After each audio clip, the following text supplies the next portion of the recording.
राम राम। जय हिंद, वंदे मातरम। प्यारे साथियों और सभी साथियों का स्वागत करता हूं इस YouTube चैनल पर जिसका नाम है साथियों हिंदी बाय बजरंग सर। साथियों आज हिंदी साहित्य का ये दूसरा टेस्ट है साथियों।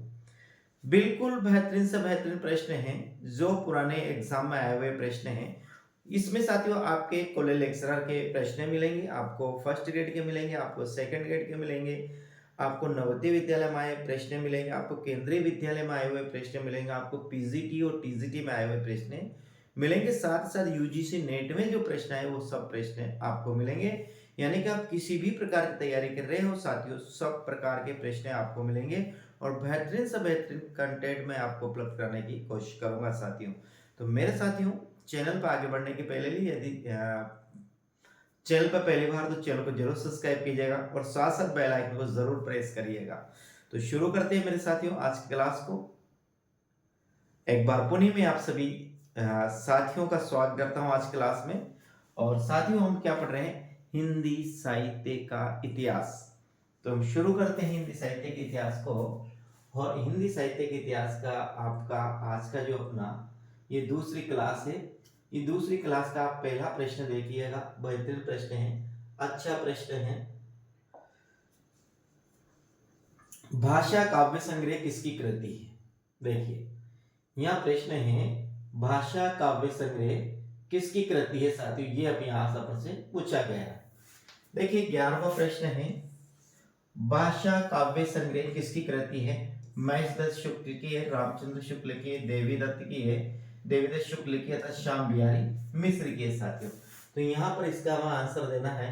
तो साथियों क्या आंसर होगा? देखिए भाषा काव्य संग्रह किसकी कृति है? आंसर होगा, ध्यान रखना, महेश दत्त शुक्ल साथियों इसकी कृति है भाषा काव्य संग्रह। क्या है? भाषा काव्य संग्रह महेश दत्त शुक्ल की कृति है। और यह हिंदी साहित्य का इतिहास, जैसे आचार्य रामचंद्र शुक्ल ने लिखा, हजारी प्रसाद द्विवेदी ने लिखा, जॉर्ज ग्रियर्सन ने लिखा, गाडसद ताशी ने लिखा, शिव सिंगर ने लिखा, मिश्र बंधुओं ने लिखा, डॉक्टर नगेंद्र ने लिखा, ये जो लिखा है इसी प्रकार साथियों एक नाम आता है महेश दत्त शुक्ल, इन्होंने लिखा भाषा काव्य संग्रह। आपको ध्यान में रखना है मेरे साथियों। आगे हम इसके बारे में बात करते हैं। देखिएगा बिल्कुल ध्यान से देखिए साथियों, यहाँ लिखा हुआ है रचना है, प्रकाशन वर्ष है और इधर है लेखक है साथियों। पहली बात करते हैं, लिखा भाषा काव्य संग्रह साथियों, इसके ये 1883 में ये प्रकाशित हुआ और इसके लेखक है साथियों महेश दत्त शुक्ल। आपको ध्यान में रखना है कौन से? भाषा काव्य संग्रह के लेखक कौन है साथियों? प्रकाशन वर्ष का 1873 है और इसके लेखक है महेश दत्त शुक्ल।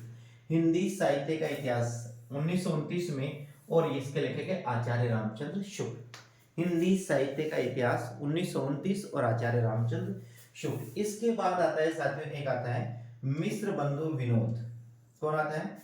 मिश्र बंधु विनोद जियो साथियों, इसका ये 1913 में प्रकाशित हुआ और 1913 में इसके प्रथम 3 भाग प्रकाशित हुए और 1934 में साथियों इसका चतुर्थ भाग प्रकाशित हुआ।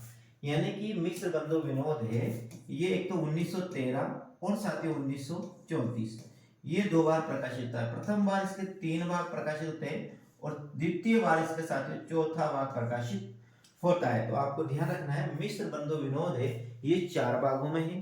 प्रथम 3 भाग 1913 में प्रकाशित होते हैं और अंतिम चौथा भाग है वो 1934 में प्रकाशित होता है। आगे हम बात करते हैं साथियों, ये 3 भाई थे साथियों, मिश्र बंधु विनोद बंधु 3 भाई थे, श्याम बिहारी, सुखदेव बिहारी और गणेश बिहारी। आपको इसको याद रखना है। क्या रखना है?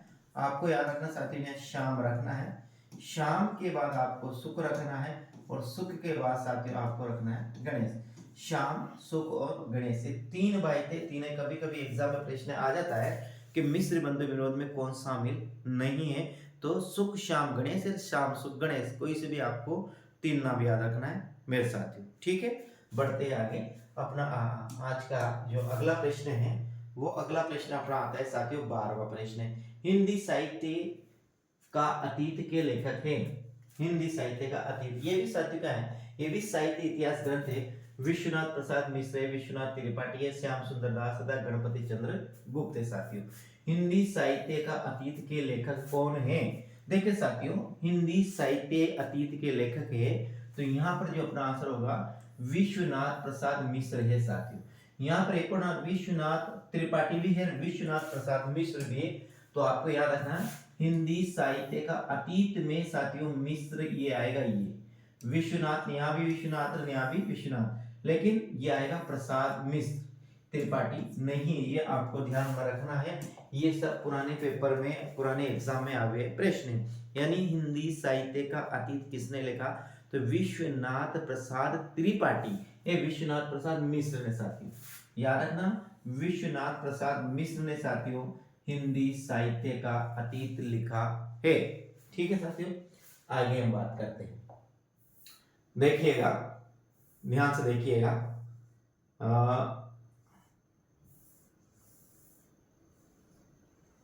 ज्यादा ही बड़ा हो गया है तो शायद, हाँ अपन नया शुरू करते हैं इसको। हिंदी साहित्य का इतिहास।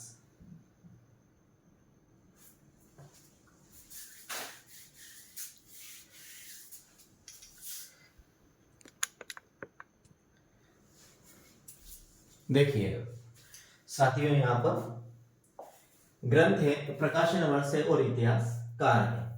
देखिएगा, हिंदी साहित्य का इतिहास 2 भागों में प्रकाशित हुआ। प्रथम भाग साथियों 1959 में और दूसरा 1959 में, और दूसरा भाग प्रकाशित हुआ 1960 में। विश्वनाथ प्रसाद मिश्र ने यह लिखा है। हिंदी साहित्य का वैज्ञानिक इतिहास, ये भी 2 भागों में प्रकाशित हुआ 1965 में, इसके है गणपति चंद्रगुप्त है। हिंदी भाषा का विकास और हिंदी भाषा और साहित्य, हिंदी भाषा का विकास साथियों 1924 में, और हिंदी भाषा और साहित्य 1930 में। ये डॉक्टर श्याम सुंदर दास इसके लेखक है। इसके बाद अगला आता है अपने पास हिंदी साहित्य का अतीत। एक बार पुनः देखिएगा, पहला हिंदी साहित्य का अतीत जो 2 भाग है, इसके लेखक अभी अपन देखा विश्वनाथ प्रसाद मिश्र है, और ये 2 भागों में, इसका प्रथम भाग है 1959 में प्रकाशित हुआ, और द्वितीय भाग है 1960 में प्रकाशित हुआ। हिंदी साहित्य का वैज्ञानिक इतिहास है, वैज्ञानिक वे और गे से याद रखना गणपति चंद्रगुप्त, और ये 1965 में प्रकाशित हुआ। हिंदी भाषा का विकास और हिंदी भाषा और साहित्य, ये तो 1924 में और ये 1930 में, और ये दोनों किसने लिखे, डॉक्टर श्याम सुंदर दास ने। अगला जो अपना ग्रंथ आता है साथियों, वो आता है हिंदी साहित्य का सरल इतिहास, जो विश्वनाथ त्रिपाठी ने लिखा। अब यहाँ पर आपको 2 चीजें ध्यान में रखनी है। एक आता है हिंदी साहित्य का अतीत, क्या आता है, हिंदी साहित्य का अतीत, और एक आता है हिंदी साहित्य का सरल इतिहास, सरल इतिहास। ये 2 नाम आपको मिलते हैं। हिंदी साहित्य का अतीत में साथियों आएंगे विश्वनाथ प्रसाद और मिश्र आएंगे। ठीक है, और आपको ध्यान रखना है हिंदी साहित्य का सरल इतिहास में साथियों विश्वनाथ त्रिपाठी आएगा, ये आपको ध्यान में रखना है। हिंदी साहित्य का अतीत आता है तो विश्वनाथ त्रिपाठी आएगा, विश्वनाथ मिश्र आएगा, और हिंदी साहित्य का सरल इतिहास आता है तो विश्वनाथ त्रिपाठी आएगा। इन दोनों चीजों को अच्छी तरह से आपको ध्यान में रखना है साथियों। आगे हम बात करते हैं।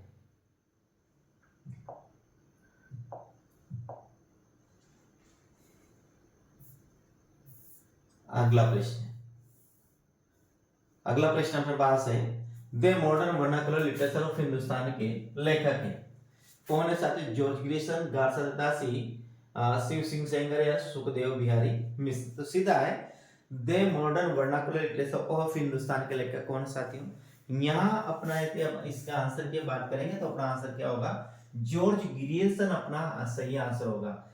The modern vernacular literature of Hindustan किसने लिखा, ये लिखा साथी जॉर्ज ग्रियर्सन, ध्यान रखना किसने लिखा है, जॉर्ज ग्रियर्सन ने लिखा है। अब आगे इसके बारे में अपन बात करते हैं। देखिए आंसर 1 है, अब इसकी पूरी बात, the modern vernacular literature of Hindustan लेखक जॉर्ज ग्रियर्सन है। इस रचना को सच्चे अर्थों में हिंदी साहित्य का पहला इतिहास माना जाता है। यानी हिंदी साहित्य का पहला इतिहास यदि सच्चे अर्थों में माना जाए तो माना जाता है कौन सा, the modern vernacular literature of Hindustan. Grierson ने अपने ग्रंथ में 952 कवियों को शामिल किया है। डॉक्टर किशोरीलाल गुप्त ने the modern vernacular literature of Hindustan का हिंदी साहित्य का प्रथम इतिहास शीर्षक से हिंदवानात किया, जिसका प्रकाशन 1957 में हुआ है। अब आपको ध्यान में रख दे कि इनको समझना है। द मॉडर्न वर्नाकुलर लिटरेचर के जो लेखक है साथी वो कौन है? George Grierson. कौन है? जॉर्ज ग्रियर्सन इसके लेखक है। और ये जो इनके दिखा है the modern vernacular literature of Hindustan साथियों, ये जो है इसका जो प्रकाशन हुआ वो इसका प्रकाशन हुआ शायद 89 में हुआ साथियों, 1889 में इसका प्रकाशन हुआ। और ध्यान रखिएगा इसमें जो कवि है साथियों, इसमें कुल टोटल कवि है 952 कवि है। और इसका जो हिंदी में जो अनुवाद किया वो नाम किया साथियों किशोरीलाल गुप्त ने। किसने? किशोरी लाल गुप्त ने साथियों इसका अनुवाद किया। और किस नाम से किया? हिंदी साहित्य का प्रथम इतिहास। हिंदी साहित्य का प्रथम इतिहास। अब एक बार पुनः देखिए, the modern vernacular literature of Hindustan के लेखक जॉर्ज ग्रियर्सन है। इसमें कुल साथियों कितने 952 कवियों को स्थान दिया गया है। और इसका जो हिंदी अनुवाद किया डॉक्टर किशोरीलाल गुप्त ने इसका हिंदी अनुवाद किया है। किस नाम से किया है? हिंदी साहित्य का प्रथम इतिहास के नाम से किया है। तो आपको ध्यान रखना है, पहली बात तो द मॉडर्न वर्नाकुलर लिटरेचर किसका है? ये जॉर्ज ग्रियर्सन का है। इसका हिंदी अनुवाद किसने किया? किशोरीलाल गुप्त ने इसका हिंदी अनुवाद किया। किस नाम से किया? हिंदी साहित्य का प्रथम इतिहास के नाम से किया। और इसको प्रकाशन करने वाले कौन है? एशियाटिक सोसाइटी ऑफ बंगाल की विशेषांक पत्रिका के रूप में यह प्रकाशित हुआ था। यह भी आपको रखना है। एशियाटिक सोसाइटी ऑफ बंगाल की पत्रिका के एक विशेषांक के रूप में यह प्रकाशित हुआ था। यह भी आपको ध्यान में रखना है। दूसरी बात, जो किशोरीलाल गुप्त ने इसका जो हिंदी में अनुवाद किया किस नाम से? हिंदी साहित्य का प्रथम इतिहास के नाम से इसका अनुवाद किया। कब और ये प्रकाशित को हुआ? तो ये भी आपको ध्यान रखना है, ये 1957 में प्रकाशित हुआ है साथियों। अगला हम प्रश्न की बात करते हैं। अगला प्रश्न आता है 14 प्रश्न है, हिंदी साहित्य के उत्तर मध्य काल को कला काल नाम देने वाले कौन है? देखिए बहुत अच्छा प्रश्न है। हिंदी साहित्य का जो 4 काल है, आदिकाल, भक्तिकाल, रीतिकाल और आधुनिक काल। तो इसके आदिकाल को कुछ विद्वान साथियों आदिकाल भी कहते हैं, वीरगाथा काल भी कहते हैं। फिर भक्तिकाल को कुछ विद्वान कौन सा मध्यकाल भी कहते हैं। कुछ स्थान साथियों इसको उत्तर मध्य का पूर्व मध्यकाल भी कहते हैं। इसको रीतिकाल कुछ विद्वान उत्तर मध्यकाल भी कहते हैं। तो जो तीसरा काल है रीतिकाल उसको उत्तर मध्यकाल भी कहते हैं। लेकिन इस उत्तर मध्यकाल को एक और नाम है कला काल। तो ये कला काल नाम किसने दिया है? साथियों ध्यान रखिए, ये उत्तर मध्यकाल है। इसका मतलब क्या है? इसका मतलब है रीतिकाल। क्या है? रीतिकाल। तो इस रीतिकाल को ये किसने कहा है? ये आचार्य रामचंद्र शुक्ल ने इसे साथियों क्या कहा है? रीतिकाल उत्तर मध्यकाल कहा है।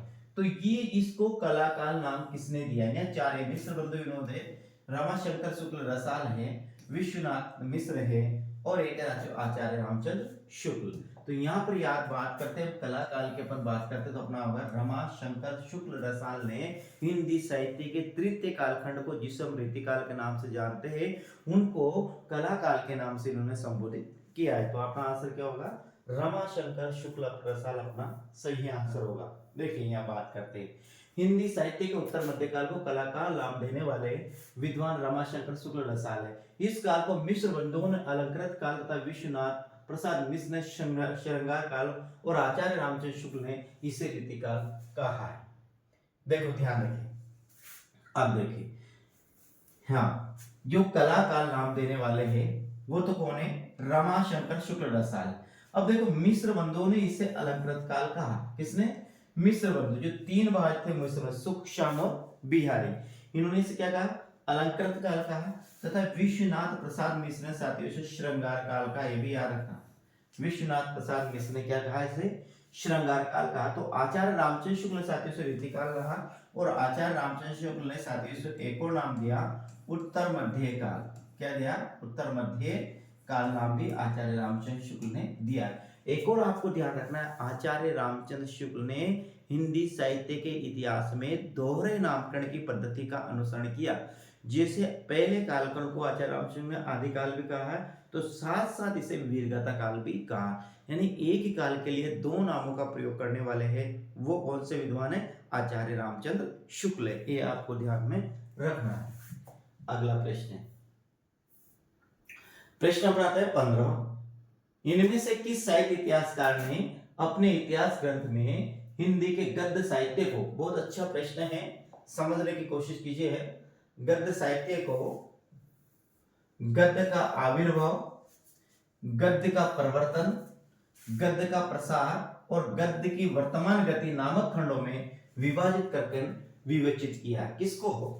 आधुनिक काल को। देखो, इनमें से किस साहित्यकार ने अपने इतिहास ग्रंथ में हिंदी गद्य साहित्य को, हिंदी गद्य साहित्य को एक तो गद्य का आविर्भाव, एक गद्य का प्रवर्तन, एक गद्य का प्रसार और गद्य की वर्तमान गति नामक खंडों में विभाजित करके विवेचित किया। वह कौन है?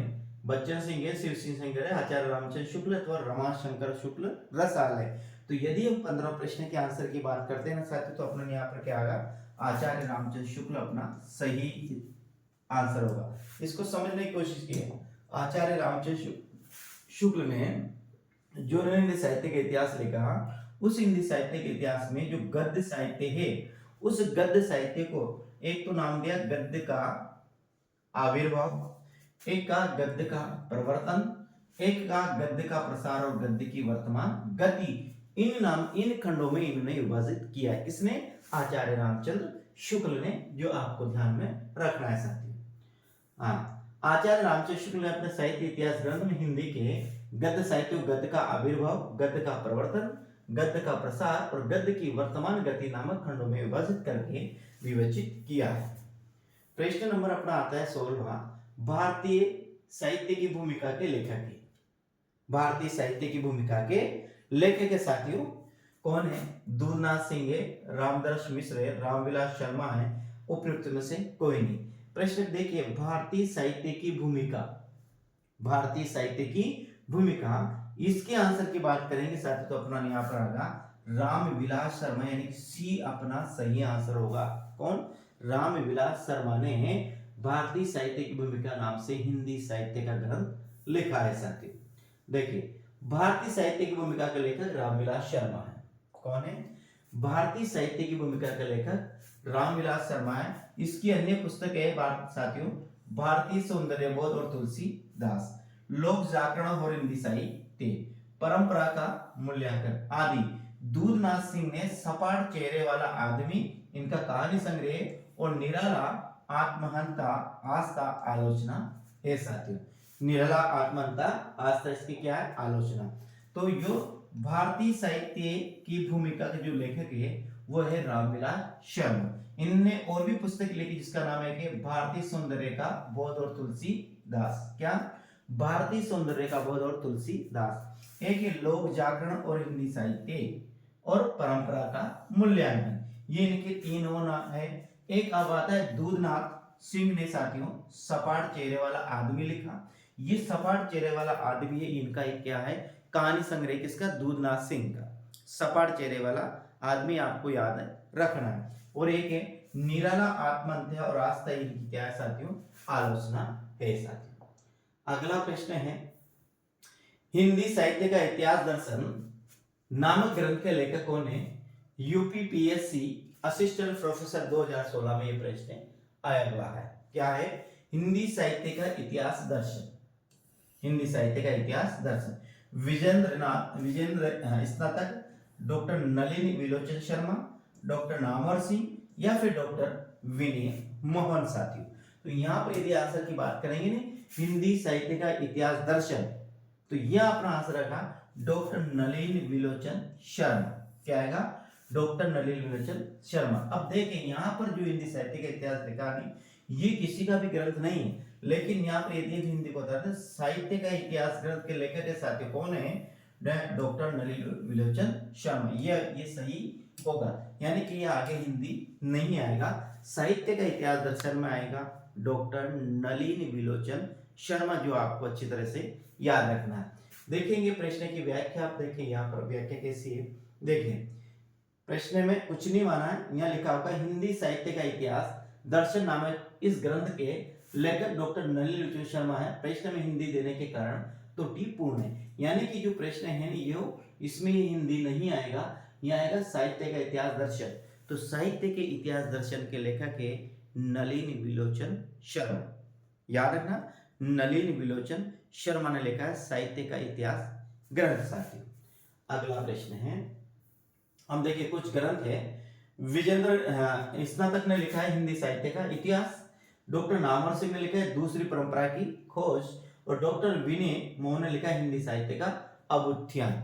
याद रखना किसने, विजेंद्र स्नातक ने लिखा है हिंदी साहित्य का इतिहास, डॉक्टर नामवर सिंह ने लिखा है दूसरी परंपरा की खोज, और डॉक्टर विनय मोहन ने लिखा है हिंदी साहित्य का अभ्युत्थान। क्या लिखा है, हिंदी साहित्य का अभ्युत्थान। ये आपको ध्यान में रखना है मेरे साथियों। अगला जो अपना प्रश्न आता है 16वां आता है, इतिहास लेखन की सबसे विकसित पद्धति कौन सी है, या सबसे महत्वपूर्ण पद्धति कौन है, सबसे सर्वोत्तम पद्धति कौन है, सबसे प्रचलित पद्धति कौन है। साथियों तो आपको याद रखना है इतिहास लेखन की सबसे विकसित पद्धति, सबसे सर्वोत्तम पद्धति, सबसे बेहतरीन पद्धति कह सकते हैं, या सबसे सुनियोजित पद्धति साथियों तो विधिवादी पद्धति है, वर्णानुक्रम पद्धति है, कालानुक्रम पद्धति है, समाजशास्त्रीय पद्धति है साथियों। तो यहाँ पर बात करते हैं तो ये विधिवादी पद्धति है साथियों।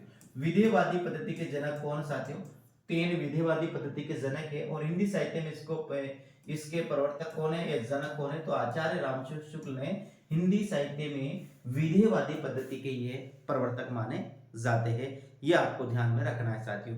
और हिंदी साहित्य लेखन के इतिहास में सबसे जो सर्वोत्तम रूप से जो पद्धति मानी जाती है वे विधिवादी पद्धति मानी जाती है। विधिवादी पद्धति में युगीन प्रवृत्तियों को आधार बनाकर हिंदी साहित्य का इतिहास लिखा जाता है। जैसे आचार्य रामचंद्र शुक्ल ने कहा है कि प्रत्येक देश का साहित्य वहां की जनता की चित्त वृत्तियों का संचित प्रतिबिंब होता है।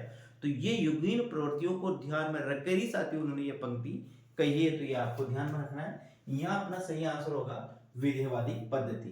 देखिए इतिहास लेखन की सबसे विकसित पद्धति विधिवादी पद्धति मानी जाती है। आचार्य रामचंद्र शुक्ल ने इतिहास लेखन की विधिवादी पद्धति का अनुसरण कर अपना इतिहास ग्रंथ लिखा है। प्रेम से विद्वान तेन ने विधिवादी पद्धति को सुव्यवस्थित सिद्धांत के रूप में स्थापित किया है।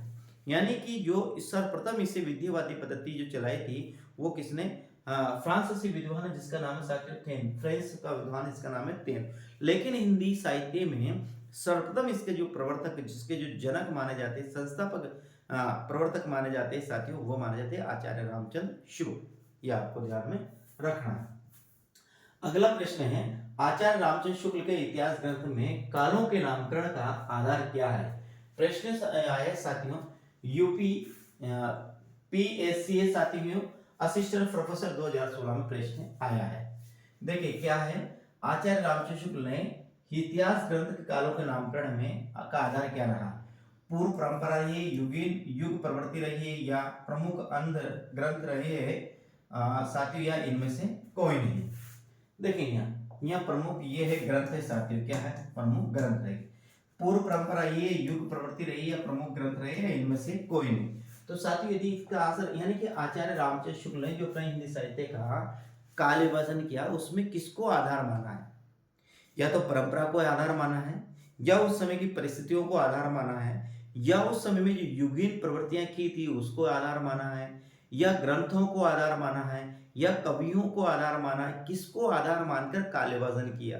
तो आपको ध्यान रखना है वह युग प्रवृत्ति यानी कि युगीन प्रवृत्तियां क्या है, युगीन प्रवृत्तियों को आधार मानकर ही साथियों इन्होंने काल विभाजन किया है। किसको, युगीन प्रवृत्तियों को आधार मानकर। अगला प्रश्न अपना देखिए, यहाँ लिखा है आचार्य रामचंद्र शुक्ल के इतिहास ग्रंथ में कालों के नामकरण का आधार युग प्रवृत्ति रहा, और आचार्य शुक्ल ने अपना इतिहास ग्रंथ हिंदी साहित्य का इतिहास विधेयवादी पद्धति पर लिखा है, जिसका प्रकाशन 1959 में हुआ। ये विषयवादी नहीं साथियों, ये विधेयवादी पद्धति पर लिखा है, जिसका प्रकाशन हुआ कब हुआ, 1929 में हुआ। हिंदी शब्द सागर की भूमिका के रूप में काशी नागरी प्रचारणी सभा ने इसको प्रकाशित किया था। ये आपको ध्यान में रखना है साथियों। किस इतिहास लेखक ने अपने इतिहास ग्रंथ में लगभग 5000 कवियों का विवरण दिया है? बताइएगा। मिश्र बंधु, शिव सिंह सेंगर, आचार्य रामचंद्र शुक्ल अथवा सर जॉर्ज ग्रियर्सन। किस इतिहास लेखक ने इतिहास ग्रंथ में कितने 5000 कवियों को जीवन परिचय दिया है? लगभग 5000 ये 4500 ये पूर्ण है, 5000 बोलते लेकिन इसमें 4591 कवि है। तो इस कौन सा ग्रंथ है साथियों जिसमें है? तो यहाँ पर आज क्या मिश्र बंधुओं ने लिखा मिश्र बंधु विनोद। कौन सा लिखा है? मिश्र बंधु विनोद लिखा है। क्या लिखा है? मिश्र बंधु विनोद। ये मिश्र बंधु विनोद लिखा है साथियों, इसमें कितने 5000 कवियों को स्थान दिया है। यानी कि यदि पूर्ण फैक्ट पूछा जाए तो 4591 कवियों को स्थान दिया है। मिश्र बंधु विनोद कितने भाग थे? भाई थे 3 भाई थे। कौन? सुख, श्याम और बिहारी। यानी सुख बिहारी, श्याम बिहारी और गणेश बिहारी। सुख, श्याम और गणेश 3 भाई थे। आपको यह ध्यान में रखना है साथियों। और ये ग्रंथ 1913 में प्रकाशित हुआ। और इसका हाँ देखिए, यहाँ ध्यान से देखिएगा, ये पूरा ही यहाँ पर लिखा हुआ है, देखिएगा। दिए गए साहित्यकारों में मिश्र बंधुओं ने अपने साहित्य इतिहास ग्रंथ में 5 यानी लगभग 4591 कवियों का विवरण दिया है। कितना? 5000। यानी कि यदि एग्जाम में 5 आता है, ये संख्या आती है तो दोनों सही है। मिश्र बंधुओं में गणेश बिहारी मिश्र, श्याम बिहारी मिश्र और सुखदेव बिहारी मिश्र। इन्होंने मिश्र बंधु विनोद नामक इतिहास ग्रंथ की रचना की, जिसका प्रकाशन 4 भागों में हुआ। इसके प्रथम 3 भाग का प्रकाशन 1913 में प्रकाशित होता है और चतुर्थ भाग का प्रकाशन साथ ही 1934 में प्रकाशित होता है। यानी कि मिश्र बंधु विनोद ने जो अपना मिश्र बंधु विनोद लिखा, ये इसके एक तो 1913 में प्रकाशित हुआ और फिर इसके बाद 1934 में प्रकाशित। 1913 में जो प्रकाशित हुआ साथियों, यहाँ पर ये 3 भाग प्रकाशित होते हैं और इसका चौथा और अंतिम भाग प्रकाशित होता है वो 1934 में होता है साथियों। आगे शिव सिंह सेंगर ने शिव सिंह सरोवर लिखा, जो 1883 में प्रकाशित हुआ। नामक ग्रंथ में 838 कवियों का विवरण दिया है। ग्रियर्सन ने इतिहास ग्रंथ में 952 कवियों और आचार्य शुक्ल ने अपने इतिहास ग्रंथ में 1000 कवियों और लेखकों को शामिल किया। आपको ध्यान रखना है, पहला ग्रंथ गारसत तासी का द इस्तवाल लिटरेचर एंड दुई ए हिंदुस्तानी। दूसरा की बात करते हैं साथियों, अपन डायरेक्ट दूसरा ग्रंथ पर आ जाते हैं, शिव सिंह सेंगर ने लिखा है। फिर हम आगे बात करते साथियों, तो हमारे देखते हैं जॉर्ज ग्रियर्सन का the modern vernacular literature of Hindustan. हाँ, और फिर बात करते हैं मिश्र बंधु विनोद का साथियों, और इसके बाद आता है आचार्य रामचंद्र शुक्ल का हिंदी साहित्य का इतिहास। तो ये आपको ध्यान में रखना है। आगे हम बात करते हैं, अगला प्रश्न है 21वां, इनमें से वे कौन सी रचना है जिससे मूलतः हिंदी शब्द सागर की भूमिका के रूप में लिखा गया था, किंतु बाद में उसे स्वतंत्र ग्रंथ भी बना दिया गया है। यानी कि वह कौन सा इतिहास है जिसे एक बार हिंदी शब्द सागर की भूमिका के रूप में लिखा गया था, लेकिन बाद में इसे एक स्वतंत्र ग्रंथ का रूप दिया गया है। अभी आपको समझ में आ गया, तो इसका आंसर क्या होगा साथियों? तो यहाँ राम कुमार वर्मा का हिंदी साहित्य का आलोचनात्मक इतिहास, गणपति चंद्रगुप्त हिंदी साहित्य का वैज्ञानिक इतिहास, आचार्य रामचंद्र शुक्ल का हिंदी साहित्य का इतिहास, अथवा शिव सिंह सेंगर का शिव सिंह सरोज, कौन सा है मुझे बताइए। हाँ देखो, राम कुमार वर्मा ने लिखा हिंदी साहित्य का आलोचना इतिहास। ये आलोचना में आपको याद रखना, राम कुमार वर्मा। हिंदी साहित्य का वैज्ञानिक शास्त्र आपको लिखना है, वे और गे से बनेगा गणपति चंद्र। हिंदी साहित्य का इतिहास हिंदी साहित्य का इतिहास आचार्य शुक्ल का, और शिव सिंह सेंगर का शिव सिंह सरोज।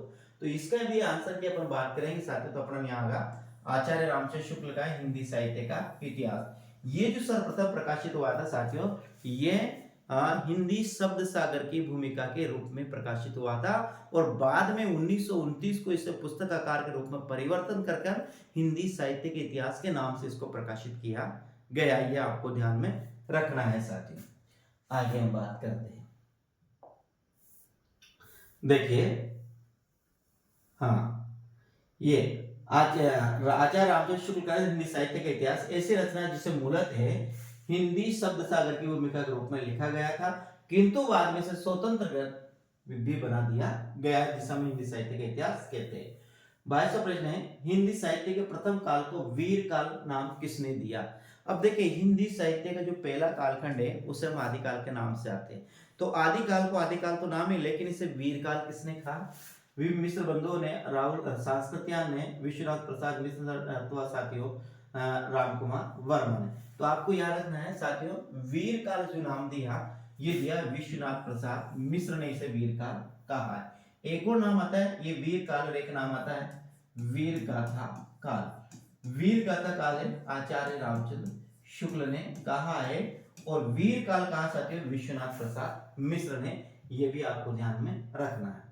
अगला प्रश्न है, हिंदी साहित्य के प्रथम काल को वीर काल विश्वनाथ प्रसाद मिश्र ने कहा है। हाँ, आचार्य रामचंद्र शुक्ल द्वारा लिखित हिंदी साहित्य के इतिहास का प्रकाशन कब हुआ? तो यहाँ पर अपने आंसर की बात करते थे, ये प्रकाशन हुआ साथियों 1929 में यह प्रकाशित हुआ है साथियों। अब देखिए आगे हम बात करते हैं। आचार्य रामचंद्र शुक्ल द्वारा रचित हिंदी साहित्य का इतिहास, जिसका प्रकाशन 1929 में हुआ है। शुक्ल जी का इतिहास मूलतः नागरी प्रचारणी सभा काशी द्वारा प्रकाशित हिंदी शब्द सागर की भूमिका के रूप में हिंदी साहित्य के विकास नाम से प्रकाशित हुआ था, और इस ग्रंथ में 1000 कवियों और लेखकों को शामिल किया गया है। ये आपको ध्यान में रखना है। काशी नागरी प्रचारणी सभा ने हिंदी शब्द सागर की भूमिका के रूप में हिंदी साहित्य के विकास के नाम से इसे प्रकाशित किया था। ध्यान रखना का काशी नागरी प्रचारणी सभा द्वारा हिंदी शब्द सागर की भूमिका के रूप में हिंदी साहित्य के विकास के नाम से प्रकाशित किया गया था। हिंदी शब्द सागर की भूमिका के रूप में हिंदी साहित्य का विकास, हिंदी शब्द सागर की भूमिका के रूप में हिंदी साहित्य का विकास, हिंदी शब्द सागर की भूमिका के रूप में हिंदी साहित्य का विकास नाम से इसे प्रकाशित किया गया था, जिसे 1929 में एक पुस्तक का रूप देकर इसे स्वतंत्र ग्रंथ के रूप में इसे प्रकाशित किया गया। साथियों आगे हम बात करते हैं। अगला अपना प्रश्न आता है, अमीर खुसरो का पूरा नाम क्या है? अबुल रईस खुसरो है, अब्दुल खालिक खुसरो है, अब्दुल फजल खुसरो है, या अबुल हसन यमीउद्दीन खुसरो है? तो ये अमीर खुसरो के नाम की बात करते हैं साथियों, इसका आगा अबुल हसन यमीउद्दीन खुसरो इनका पूरा नाम है। इन्हें हिंदुस्तान की स्तुति भी कहा जाता है, इन्हें तोता ए हिंद भी कहा जाता है। खालिक बारिक 900 पर 200 उपन्या साथियों इनकी प्रसिद्ध रचना है, और इनको साथियों हिंदी खड़ी बोली का प्रथम कवि माना जाता है। किसको? अमीर खुसरो को। इनकी पहेलियां प्रसिद्ध है, इनकी मुकरियां प्रसिद्ध है साथियों, ये आपको ध्यान रखना है। कौन है? अमीर खुसरो। इनको हम आदिकाल में पढ़ते हैं। किसको? अमीर खुसरो को साथियों। आगे हम बात करते हैं। देखिए, अमीर खुसरो का पूरा नाम है अबुल हसन यमीउद्दीन खुसरो। खुसरो निजामुद्दीन औलिया के शिष्य थे। ये खड़ी बोली के आदि कवि यानी कि पहले कवि माने जाते हैं। खुसरो की पहले और मुकरिया में उक्ति विचित्र की प्रधानता थी। इनके द्वारा रचित ग्रंथ खालिक बारिक, पहलिया, मुकरिया, 2 सूखने, गजल आदि। खालिक बारी नूह सुपर, खालिक बारी नूह सिपर और खालिक बारी नूह सुपर, 2 सूखने, पहलिया और मुकरिया आदि इसकी रचना है। ये आपको ध्यान में रखना है साथियों। अगला प्रश्न आता है अपना, हिंदी साहित्य इतिहास की भूमिका साहित्य इतिहास ग्रंथ इनमें से किसके द्वारा लिखा गया है? तो यहाँ पर हिंदी साहित्य इतिहास की भूमिका, हिंदी साहित्य का उद्भव और विकास, ये जो ग्रंथ लिखे साथियों, महावीर प्रसाद द्विवेदी है, आचार्य प्रसाद द्विवेदी है, डॉक्टर रामकुमार रामस्वरूप चतुर्वेदी या मोहन अवस्थी है। तो यहाँ पर यदि हम बात करते हैं साथियों हिंदी साहित्य का की इतिहास की भूमिका, तो यहाँ पर यह दिखाया, देखो आंसर की बात करते हैं, हिंदी साहित्य की इतिहास भूमिका नामक साहित्य ग्रंथ दिए गए हैं, जिस किसी इतिहासकार ने नहीं लिखा है। हिंदी साहित्य की इतिहास की भूमिका किसी भी साहित्यकार ने नहीं लिखा है। अब इसे कैसे पढ़ेंगे? देखिए, यहाँ पर हिंदी साहित्य की भूमिका लिखा है आचार्य प्रसाद द्विवेदी ने। क्या लिखा? हिंदी साहित्य की भूमिका नहीं लिखा है, यहाँ लिखा है केवल साहित्य की भूमिका लिखा है, हिंदी साहित्य की भूमिका नहीं लिखा है। तो अपन को ध्यान रखना है, क्या है? हिंदी साहित्य की भूमिका आचार्य प्रसाद द्विवेदी ने लिखा है। इसके बाद हिंदी साहित्य का उद्भव और विकास भी आचार्य प्रसाद द्विवेदी ने लिखा है। हिंदी साहित्य का आदिकाल किसने? आचार्य प्रसाद द्विवेदी ने लिखा है। और हिंदी साहित्य और संवेदना का विकास लिखा है डॉक्टर रामस्वरूप चतुर्वेदी ने लिखा है। यानी कि हिंदी साहित्य की भूमिका, ये देखो हिंदी साहित्य का इतिहास भूमिका, हिंदी साहित्य की भूमिका साथियों क्या है? हिंदी साहित्य की भूमिका इसका सही नाम है। ये नाम ही गलत है, यहाँ लिखा नहीं, हिंदी साहित्य इतिहास की भूमिका नहीं है, ये इसका नाम है हिंदी साहित्य की भूमिका, ये है साथियों। तो हिंदी साहित्य की भूमिका ये भी है, किसने लिखा, हजारी प्रसाद द्विवेदी ने लिखा है। तो हिंदी साहित्य का उद्भव और विकास किसने लिखा है, हजारी प्रसाद द्विवेदी ने लिखा है। हिंदी साहित्य का आदिकाल भी किसने लिखा है, हजारी प्रसाद द्विवेदी ने लिखा है। ये 3 ग्रंथ साथियों इनके द्वारा लिखे गए हैं, किसके, हजारी प्रसाद द्विवेदी के द्वारा साथियों। और हिंदी साहित्य और संवेदना का विकास लिखा है डॉक्टर रामस्वरूप चतुर्वेदी ने लिखा है। अगला प्रश्न देखिएगा, किस लेखक के इतिहास ग्रंथ में सर्वप्रथम हिंदी साहित्य का काल विभाजन मिलता है? वह कौन सा लेखक है जिसने सर्वप्रथम काल विभाजन किया हिंदी साहित्य में, काल विभाजन और नामकरण का प्रयास किया, दोनों एक साथ माले। वह कौन सा लेखक है या आलोचक है या साहित्य इतिहासकार है जिसने सर्वप्रथम हिंदी साहित्य में काल विभाजन और नामकरण का प्रयास किया? तो साथियों वह अपना नहीं आएगा शिवशेखर, मौलवी करीमुद्दीन, मयसदत या जॉर्ज गिरियसन। तो यहाँ पर अपना आंसर की बात करते हैं, जॉर्ज गिरियसन अपना सही आंसर होगा। अब देखिए हम आगे बात करते हैं। यहाँ देखिए साथियों, सर्वप्रथम जॉर्ज गिरियसन ने हिंदी साहित्य, हाँ जॉर्ज गिरियसन ने अपने इतिहास ग्रंथ